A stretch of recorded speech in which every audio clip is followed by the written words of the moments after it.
Go. Hi guys! Welcome to our vlog! So for today's video, we are going to be talking about network troubleshooting and its steps and procedures.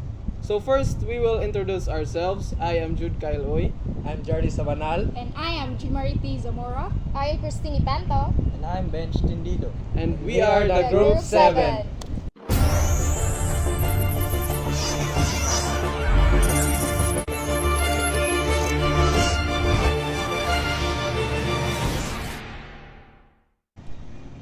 So before I will give you the steps and procedures of network troubleshooting, I will give you the definition of it. So network troubleshooting, it is the combined measures and process used to identify, diagnose, and solve problems within a computer network. So it is the logical process that network engineers use to resolve network problems and improve network operations. So the troubleshooting is an iterative process. The more data you collect and analyze, the higher the likelihood of developing a correct hypothesis. So in addition, troubleshooting is a systematic approach to problem solving that is often used to find and correct issues with complex machines, electronics, computers, and software systems. So this time, we will give you the network troubleshooting steps and procedures. So first is to define the problem. So clearly understand the issue reported by the user or observed on the network. So second is to gather information. So collect details about the affected network, devices involved, and recent changes. So number 3 is to check physical connections. So inspect cables, connectors, and physical hardware for any visible issues. Next is restart devices. Reboot modems, routers, switches, and computers to address potential temporary glitches. Next is verify configuration. Check IP addresses, subnet masks, and gateway settings on devices to ensure proper configuration. Next is ping test. Use the ping command to test connectivity between devices and identify where the connection is failing. And next is check for interference. Identify and eliminate potential sources of interference such as electronic devices and physical obstructions.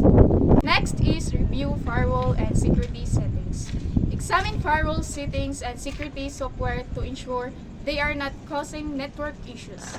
Next is update firmware or software. Ensure networking equipment has the latest firmware and update device drivers on computers. 10 steps is DNS configuration. Verify DNS settings to ensure correct name resolution. Next is use network troubleshooting tools.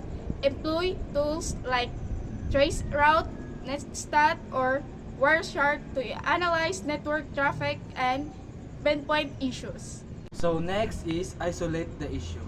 Determine if the problem is localized to specific device, segment, or entire network. Next is check bandwidth usage. Monitor network traffic for high bandwidth usage and identify bandwidth hogging devices. 14 is consult documentation. Refers to manuals and documentation for networking equipment to find specific troubleshooting steps. 15 is contact ISP or Internet Service Provider. If the issue is related to Internet connectivity, contact the Internet Service Provider or ISP for assistance. So next is consider hardware failure. Investigate the possibility of hardware failure by checking for faulty cables, adapters, or routers. Next is seek professional help. If unable to resolve the issue, consult with network professionals or IT support. Last is document findings and solutions. Keep a record of troubleshooting steps taken, findings, and solutions for future reference.